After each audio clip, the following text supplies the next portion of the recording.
Call on Government Order of the Day number 5. Commerce, Cartels and Other Matters Amendment Bill interrupted debate on the second reading. Yes, Claire Curran has 9 minutes remaining to speak. Thank you, Mr Speaker. Given that I spoke in, I think it was June, on this bill, it was a bit hard to... so I'm now picking up where I left off. 5 months to finish the speech. The first thing I'd like to say, Mr Speaker, is that, you know, and I have to admit, you know, a slight personal note here, that I'm feeling very excited tonight, having been part of the announcement around Gigatown, to hear that Dunedin has won the Gigatown competition. Now, first of all, I'd just like to say a huge thank you to all of the team in Dunedin for the enormous work that they put into that, and a big thank you also to the 4 other contestants in that competition, Gisborne, Timaru, Wanaka and Nelson.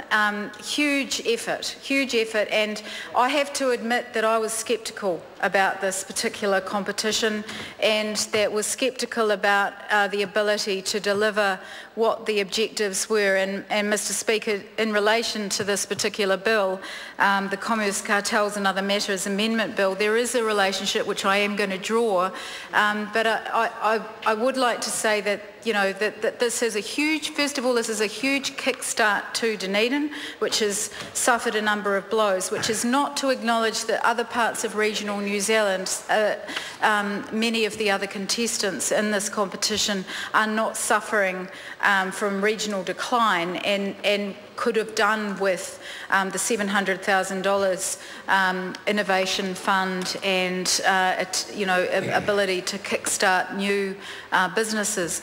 But the point is that, and this is where it becomes relevant, Mr Speaker, is that what Chorus has done through this competition is actually create competition in our community. So, you know, some members might be surprised to hear me say this, but, you know, I really do applaud Chorus for their initiative around this, and to have that on the record. And I actually said tonight that I would eat my hat if Dunedin won, and so now I guess I've got to, I'm glad I didn't say I'd run naked through the octagon, but I guess I will now have to make good on that promise.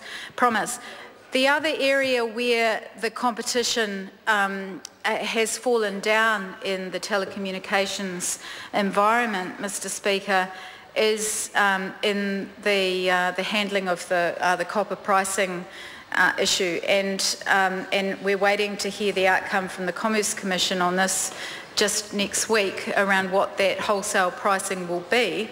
But what this bill is attempting to address is the cartel and monopoly behaviour that can exist in a country such as New Zealand, a small country in New Zealand, such as New Zealand, where market capture can become a very serious issue, and the effect of that is the stifling of innovation and the impact on small companies getting getting scale and getting the ability to build into export businesses and being able to develop. And I think that what this bill, which the Labour Party is supporting, attempts to do is to take and address some of these issues. And we've been through a pretty comprehensive select committee process, acknowledged the role that select committees played and the role that the officials have played.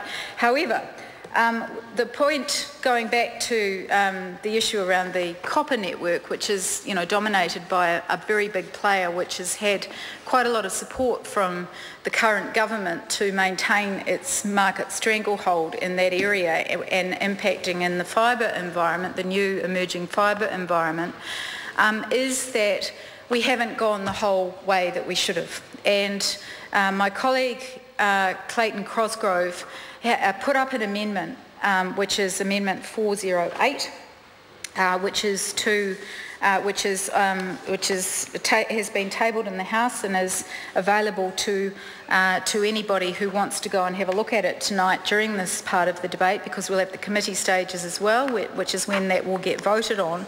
But I do want to draw the very serious and important amendment to the attention of the House tonight for those who have forgotten about this issue, and I don't know if there's any existing members of the Select Committee present with us tonight, but this issue was around the addressing the effect, not just the intent of cartel behaviour, Mr. Speaker, but the effect, the actual impact, what actually happens in a market environment when there's monopoly behaviour or cartel-like behaviour, and what that can actually mean. And I think this is a really important issue. It was essentially described by my colleague Clayton Cosgrove in his second reading speech back in June, and we're now in, what are we, November, that as it currently stands, the Commerce Commission has to improve the intent of monopolies abusing market power rather than the effect of their behaviour. The big gap in our law that has not been addressed in this bill is the effect. So it's difficult to prove intent, but what we can do, and that's where the gaps are. So you can say, oh, we can't prove intent, so therefore we can't measure it, and therefore we can't do anything about it. So there's a cop-out that happens. But if we actually were able, it's much easier to measure the detrimental effects of monopolistic competition through their effect, and that's what this Amendment 408, an SOP put up by Clayton Cosgrove, actually does. Through measures the effect. So, and he used the example of applying the current law to the real world, and he said, so if I drove in a car that caused an accident that broke somebody's legs, then that would be, well, it wouldn't be okay, but it would be, unless I was breaking the law in the way I drove, it would, if it was not my intent to do that. But the effect is that the victim is considerably worse off. And I think if you have the ability to measure effect, then you're in a fairer environment, and that's where we should be moving the law. So in closing this speech, I guess the big message that I have to the incoming Minister of Commerce on this issue, because the previous Minister, Craig Foss, would not go near it. I mean, essentially, he kept saying, oh, yes, you know, have officials look at that. But the incoming Minister has been given advice. He's been given some advice around this issue, saying that your pre-election policy plan proposed a review of the misuse of market power prohibition in the Commerce Act. Commentators have questioned whether this provision is working as intended. In addition, Australia is undertaking a broad-ranging review of its competition policy, which raises issues of relevance to New Zealand. And the officials have said that we will brief you on the potential scope and plan for this review, including the recent draft recommendations from the Australian Competition Review. Well, I hope that the new Minister of Commerce is listening tonight, because he's on notice. He's on notice around Section 36 of the Commerce Act.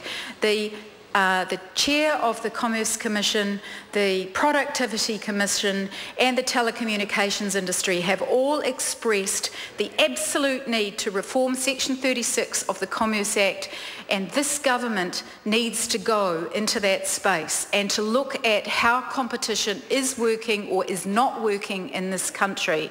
And this party on this side of the House is watching, and will not only be watching but will be speaking out very loudly around the abuse that is happening in competition in this country, where monopolies and duopolies have got too much of a stranglehold. And so I leave you with that thought and look forward to the committee stages of the debate. Call the honourable member Simon O'Connor. Thank you, Mr.